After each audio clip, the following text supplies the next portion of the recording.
I see. If you guys have questions about anything, just message me on Remind. Most of you guys have your advisory teacher's phone number as well, and you could also ask them. Um, yeah, it was fun. I'll see you guys tomorrow. I'm gonna switch over the host duties to Miss Patel, and you guys can start. Let me find you and make you a host.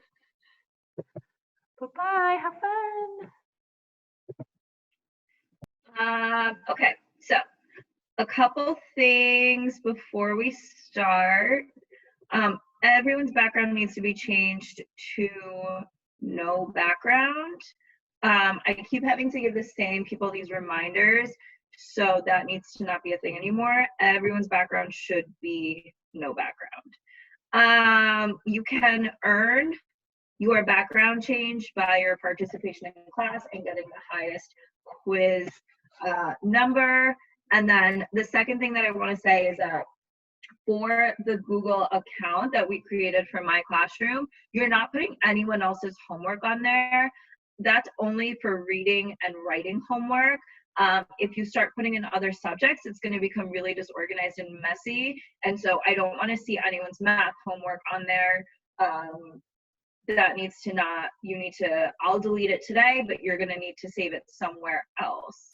And the last thing is that I know a lot of you did not end up doing your reading homework. I don't know if you were having technical problems or what it was, but if you were having technical problems, you can always post it in our shared Google account, and I can look at it from there. I know some of you have been doing that already, and I'm just able to look at your reading homework there and then filter through who has it. So those are all your options for posting reading homework. The link is the easiest way to do this. I'm seeing hands, so Rasim, you can go ahead and, no, let me unmute you. Go ahead, what's your question? So, wait, are you gonna, just like yesterday, are you gonna tell us who was incomplete and yeah? So I'm not going to do that for reading just because I know a lot of people had technical problems. So for today, you have a pass on reading homework. Starting tomorrow, if I do not have your reading homework by 11 a.m., then you are incomplete, and I will give you a list of who is complete during class. Sorry, say that one more time. Oh, my second question is that are you gonna do the quiz on Nearpod again? Not today, but you may have a quiz tomorrow. Okay. Go ahead, Elijah. Are we taking notes? Today you are not taking notes, but you do have a longer journal question, a longer homework question, and so I'm going to give you some time to do it in class. Yes, Amira. So we could basically, like, you post it on Google Docs, and then we can like make another copy and then put our name there as reading homework.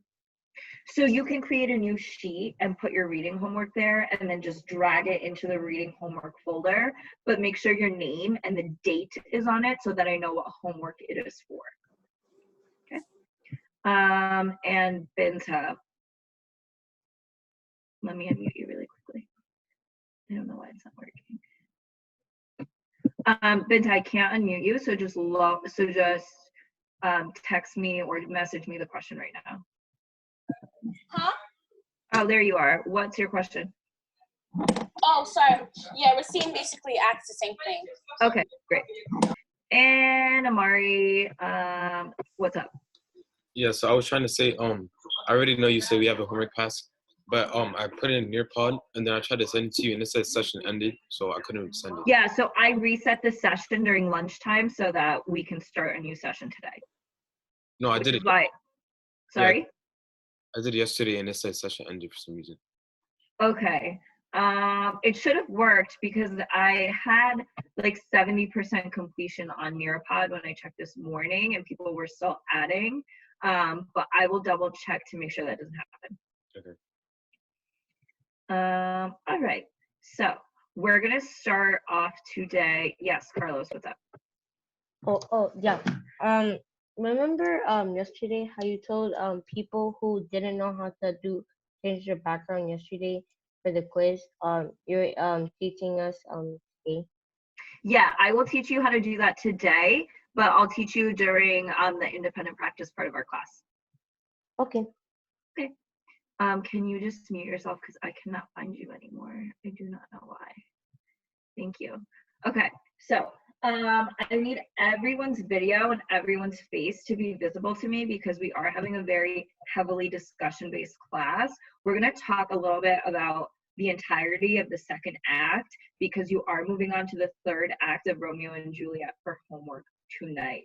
Someone catch me up on all of the details of last night. What happened last night? Go ahead, Carlos. So last night, we learned that Put that feet down. well, Juliet,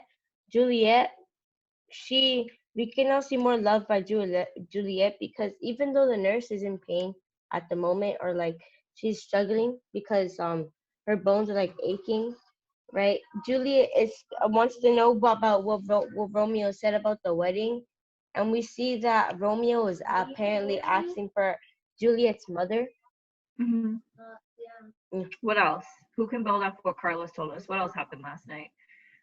Josh? Oh, okay, just making sure it's not muted. So last night we learned that Juliet was extremely impatient to get married to Romeo, and so was, Romeo himself. They wanted to get married, and so they went to the cellar, and then they ended up getting married. Okay, great. And anything else happened last night? Did we learn anything new about our characters, whether that be the character traits or the development of theme? Did we learn anything else about our characters? Hassan? We learned that Friar Lawrence, we learned that he's loyal to Romeo and Juliet because Okay. he said he's gonna stay with them until they're married. Yes, he did say that. Does that mean he thinks that their love is valid? Does Friar Lawrence think that his love is valid? Their love is valid? Lawrence, what do you think? So I said no because like even if he like wouldn't stay at his side, he just like since he doesn't he just like since he has a good relationship, he just since he has a good relationship with them, that's the only reason why he's staying by his side. But like that doesn't mean that he like think their love is valid. Okay, so Lawrence is saying that the reason Friar Lawrence married them is because he has a good relationship with them. Rachel, what could be another motivation? Why can't I unmute you? Can you unmute yourself, Rachel? That's There you not go. what I wanted to answer. So what is it that you wanted to share? That I see a theme of individual. I forgot how to say it. Individual. No. Do you want me to come back to you? Yeah. Okay. Sinai, why do you think the friar decided to marry them both if he doesn't think that their love is valid? I think that he thinks that their love is not valid because as we know No, listen to my question Romeo one more time. So I'm asking, what is another motivation the friar had to let them get married if he doesn't think their love is valid? Lawrence, blanket off now. Who can answer this question for me? Sinai, I'm gonna come back to you. Same hands. Joelise. So I think that he doesn't think that they're actually in love, but he supports the decision that they made. So he's by their side. Yeah, so that's true. My question is why? Why does he support them if he doesn't think their love is real? Brian. The reason why he supports them if he doesn't think that their love is valid is because the marriage between them, it could end up leading to an end between the both of the families kind of discord. Excellent. Say that one more time and say it when you're closer to a light so that everyone can hear you, see you, and listen to all your wonderful knowledge. So the reason why another motivation why he might want them to get married if he doesn't think that their love is valid is because it might stop the argument between the families, so that it could lead to peace. Exactly. He thinks that by marrying the two, the family feud would be over. I'm sending a quote in the chat to everyone. I need a volunteer to read that quote out loud. Everyone should have it. I just sent it in the chat. I just need someone to read it aloud. Shakaya, go ahead. These violent delights have violent ends and die too soon. Like fire and gunpowder, when they kiss and destroy each other, the sweetest honey can be sickening. So love, Moderately. Yeah, moderately, it will last longer. Okay, so just take 30 seconds to think about what the quote is saying in your own words. What is the quote saying in your own words?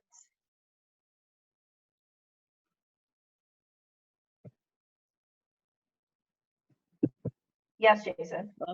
Can I wait? The homework was 5 and 6 and 5 and 6. Yes. Okay, I just need time to read that. Okay.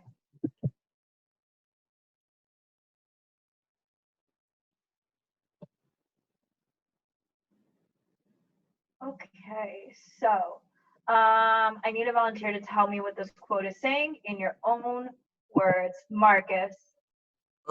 Maybe this is what this quote is saying is that when you love someone, I guess there's gonna be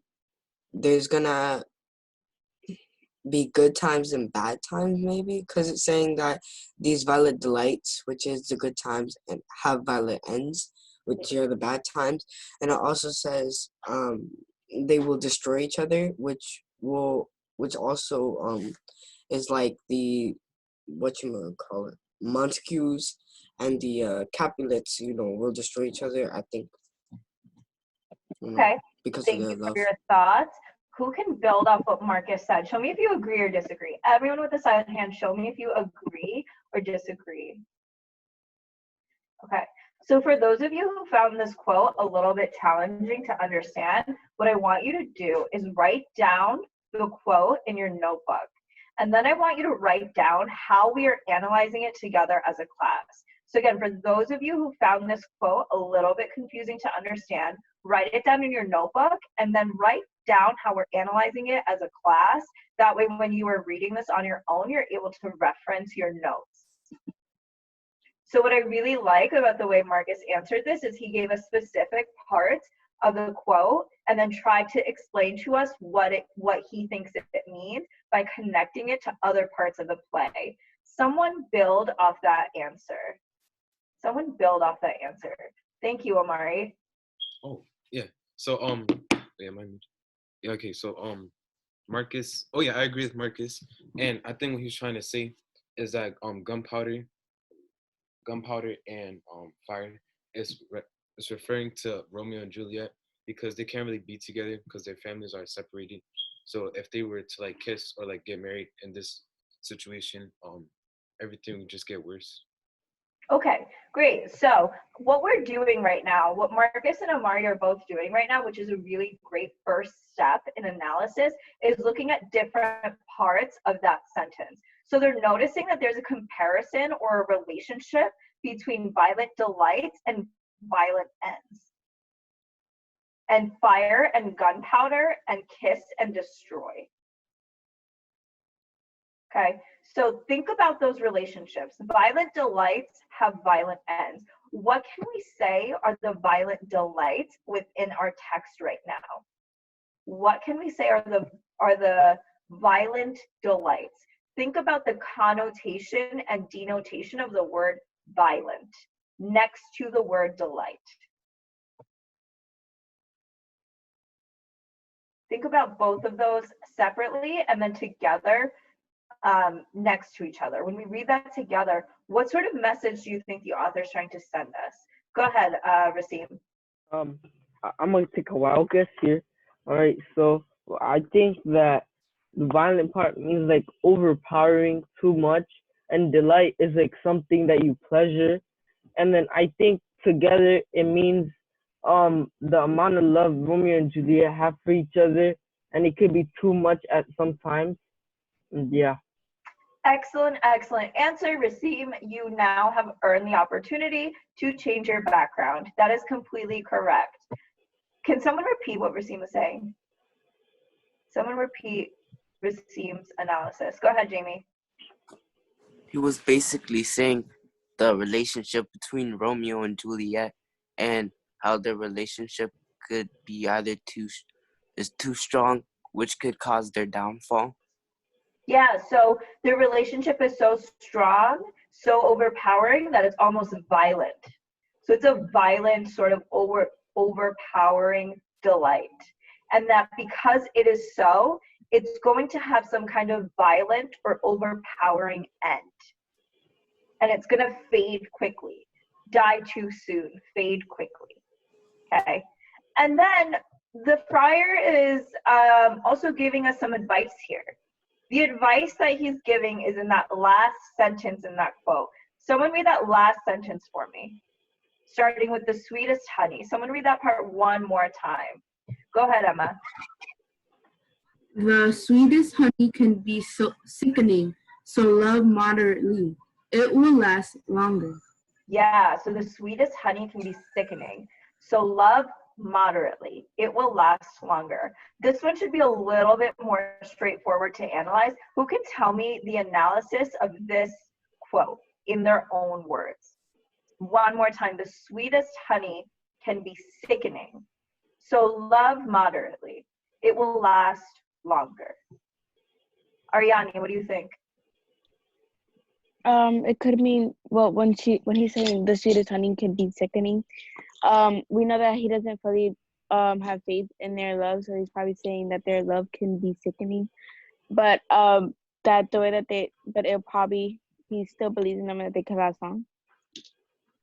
Great. And Rachel? Add on to Ariani's response.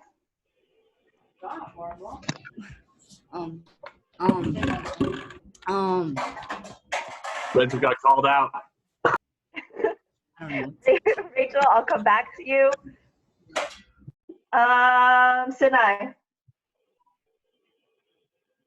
So I think this quote means like even the easiest things that you see, you never know if easiest things? Even the I wouldn't say easiest, but like even like the slightest things that like you see, they might be toxic even though you might see it at first. So that's why I think they're saying like choose wisely. Okay, choose wisely but behave moderately, right? Final thoughts on this quote from Brian. Okay, so I feel like when it says too much sweet can make wait, what is it again? Like something about too much like sweet honey can make it sometimes be sickening. Honey can be sickening. Love moderately. It will last longer. So I'm probably guessing that it says sometimes the sweetest things. So like maybe too much love. If they end up breaking their love, it might hurt them a lot. So I'm guessing that it's saying that love to a certain extent, or like love normally. Like don't put too much love to the point where if something bad happens, it like breaks you two apart really badly.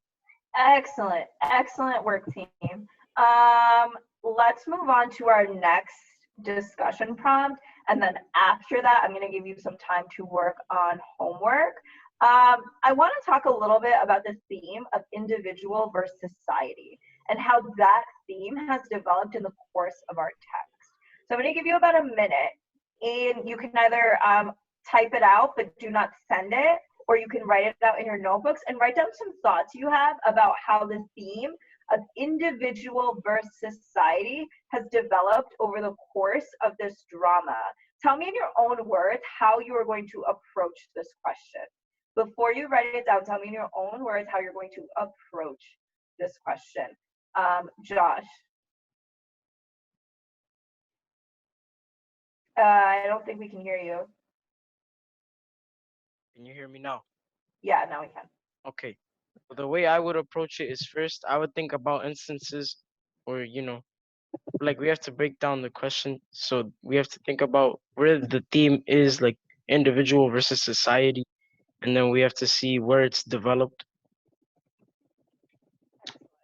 And so, one more time, Josh is suggesting that you first find where this theme is and then analyze how it's contributed to the development through the course of this text. So I'm going to give you just 1 minute to write this down, and then we're going to come back and discuss it before you move on to homework.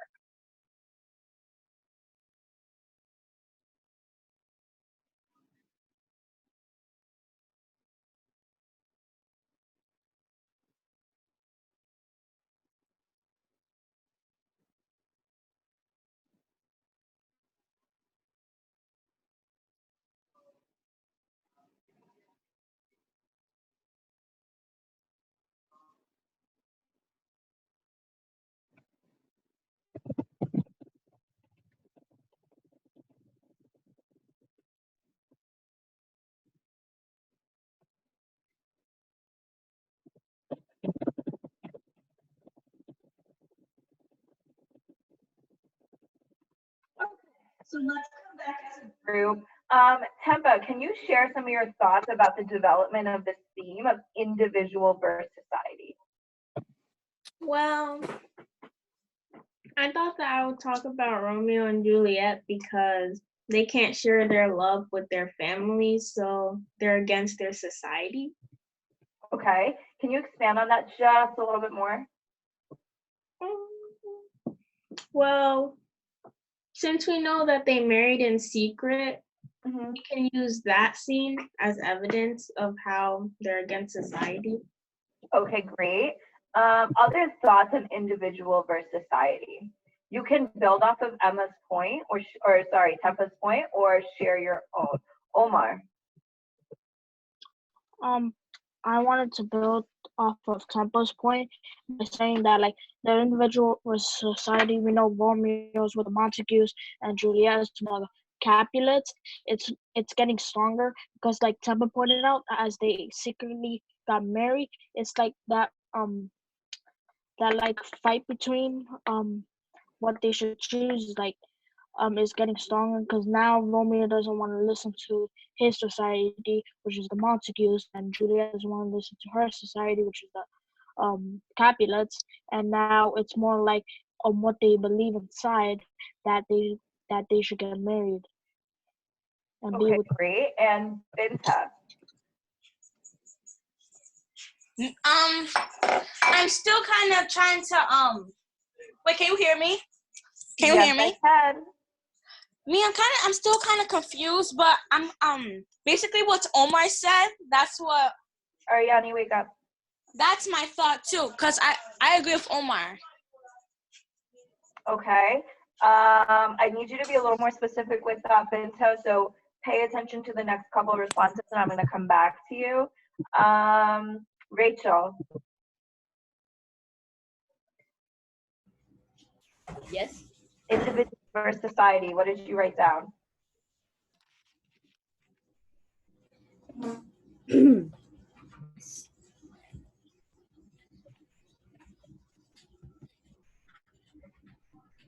Okay, what I want you to do before I come back to you is think about how Tybalt takes on individual versus society. Think specifically about Tybalt. Peace.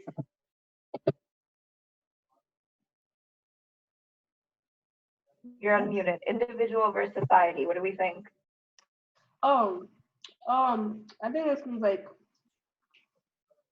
Romeo and Juliet are the individuals and society is everybody else who's like against them enough, and they're just like trying to overcome the feud with their love. Let's think beyond just Romeo and Juliet. There's a lot of other characters in here that we're not touching upon. Tybalt is another one that I was thinking of when I'm thinking about individual versus society. And then the nurse. The nurse is another one that I feel takes on that role of developing our theme of individual versus society. So Rachel's working on Tybalt. Can someone else tell me about the nurse taking on that role? Josh. I think the nurse takes on that role because like she's disregarding her role of serving the Capulets, and like she's not supposed to be helping Juliet with this, but she decides to go against, you know, her expectations, like what she's expected to do, and she decides to help Juliet. Great, that's exactly correct. The nurse is taking on that role of helping the individual, right, by helping Juliet and taking on Juliet's problems versus society, which is the family's problems. So using that same sort of reasoning and logic, how is Tybalt taking on that role? Rachel.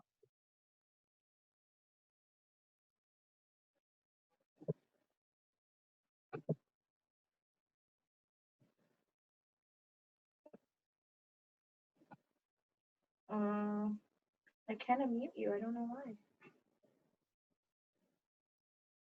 Rachel, just type it out and send it to me. I can't unmute you. Omar, thank you. What's up?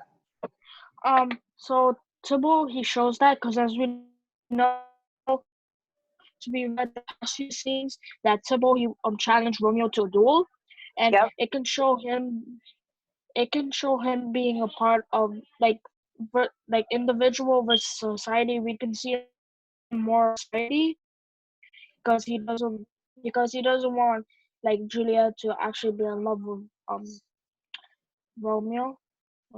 Yeah, so I feel very similarly about Tybalt. Tybalt takes on that role by saying, I know that this is a family problem and that this is a problem between both families. But Tybalt is taking on that role by deciding, I'm going to make this a personal problem and challenge Romeo to a duel. What's a duel?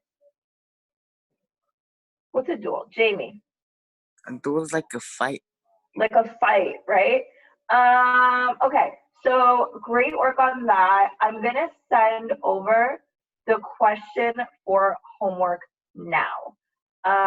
Yes, please. Oh, nothing. I'm just stretching my arm.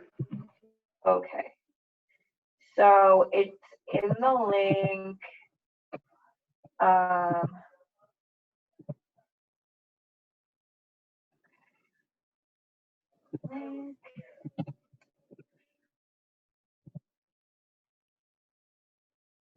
Okay, I've just sent it in the chat. Everyone should have it now. The code, if someone can type this in for me, the code to this is NCAME.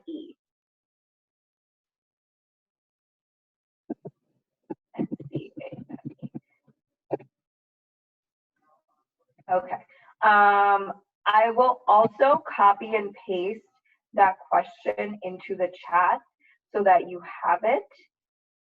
In the way that we've just been analyzing these quotes, I want you to use that same method to analyze the quotes that I just provided you.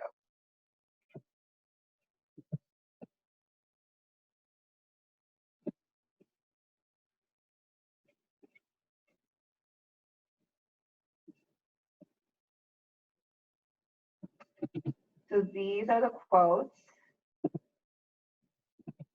that you're analyzing. Write them down if you do not have access to this link.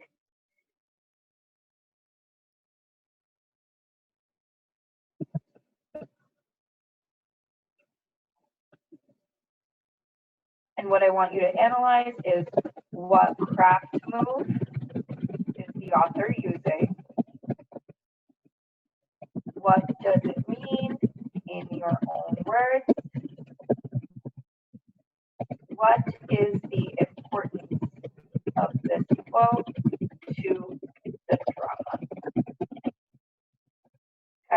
So it's 4 quotes and 3 questions to go along with each quote. The craft move is only 1 word. What's an example of a craft move? Amari, what's an example of a craft move? An example of a craft move is onomatopoeia. Yeah, so like figurative language, simile, metaphor, what is it? I want you to just tell me in 1 word what the craft move is. I want you to tell me what it means, and I want you to tell me the importance of the quote in a drama. Sinai has asked if she can type the answer in docs, and I check it from there. Yes, I can, but remember the format that I want you to use. I need your name, the fact that it's reading homework, so it should say something like Sinai reading homework 325.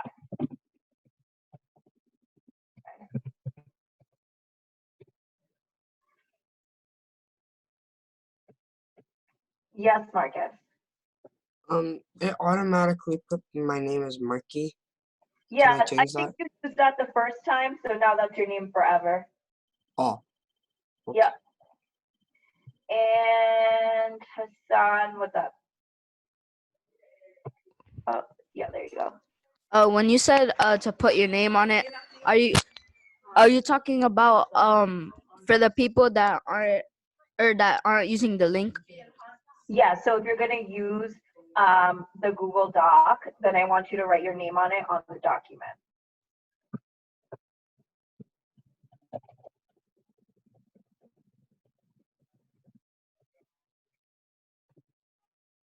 Yeah, Elijah. This is the homework, right? Yes, Elijah, this is the homework. Okay.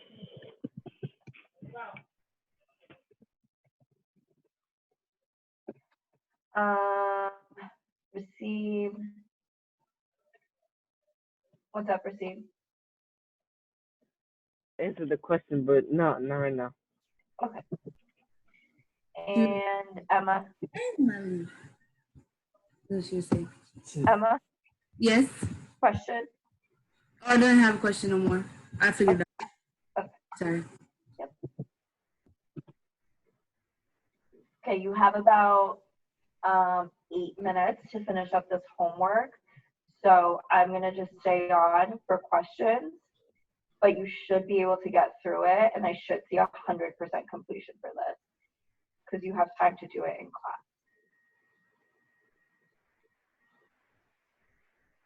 In addition to this, you will also have to read Act 3, Scene 1 and 2.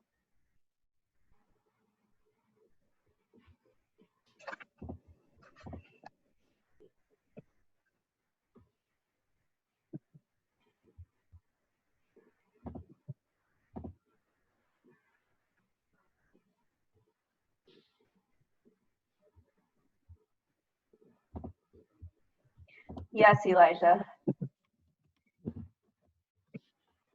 To interpret all the quotes. Sorry? You have to interpret all of the quotes. 100%. Okay. And Amira. Yep. Amira. Yeah. It only gives me 1 question. What do you mean? Like after I do it, it just says done. Exit lesson. So it's 1 question, but it's 4 quotes. So you have to expand on the question, right? It only gives me 1 quote. It gives me Julia. It says love messengers should be thoughts. So I have all the quotes in the chat. So it's a good problem that you found now because all of the quotes are in the chat. So you can look at that and start working on that. You should see 2 quotes by Julia, 1 quote by Romeo, and 1 by Friar Prince. Okay. Okay. I'm also going to very quickly read off those of you who are complete in writing. If your name is not on this list, that means during lunchtime, at the beginning of lunch, when I was checking for completion, you were not complete. So, Joelise, Tempa, Shakaya, Lawrence, Jalen, Sinai, Hassan, Vincent, Emma, Darelise, and Alexis are all complete. If your name was not called, that means I do not have your third act. I did not have it as of lunch.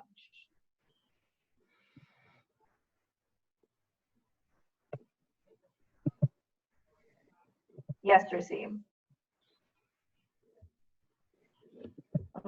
I can't unmute you. We were supposed to be complete for with only Act 2, right? Sorry, I meant Act 2. Yes, Act 2. Oh, but I did Act 2.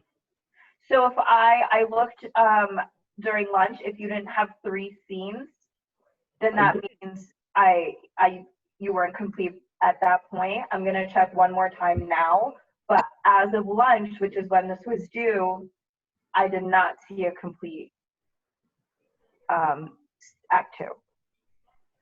Okay. Go ahead and mute yourself, Christine. Elijah. So I did my scene 3. So, and all my acts are in my notebook, and that's at school. So, I don't know. Say that one more time. I did my Act 2, right? Like I did scene 3 on Google Docs, and all my other scenes are in my notebook, which is at school, and I can't access. So a lot of people had that problem, which is why you have to rewrite it now based on what you remember. Otherwise, they can't give you credit for it. What? But can you check my scene 3? Because How will I check it at school? The school is closed. No, it's in Google Docs. I didn't see it. So I'm gonna check as of lunch. When I looked, I did not see it. I will take another look, but as of lunch, it was not complete. Okay.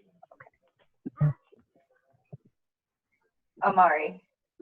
So I have okay, yeah, I have 3 scenes. I just didn't label it. So like, should I label like my So you should have, as of now, you should have 2 acts, 3 scenes for each act, which is a total of 6. So I should see that in your document. If you didn't label it, that's fine. Just label it during the break, and then just I'll take a look to make sure that you have 6. Okay. And Binta. Are teachers able to give students like phone numbers? Because anytime like I'm having like some type of technical issue, like I can't sign into Google Docs, or yeah, you can get my phone number from Miss EJ. Okay. Okay. And Omar. Since I have to do it on my different on the Google account for my thing, it failed to send to you. So just download the document and send it as an attachment. As an attachment where? You can either send it to my southbronxclassical.org regular email or our shared Google Drive. Okay. Thank you.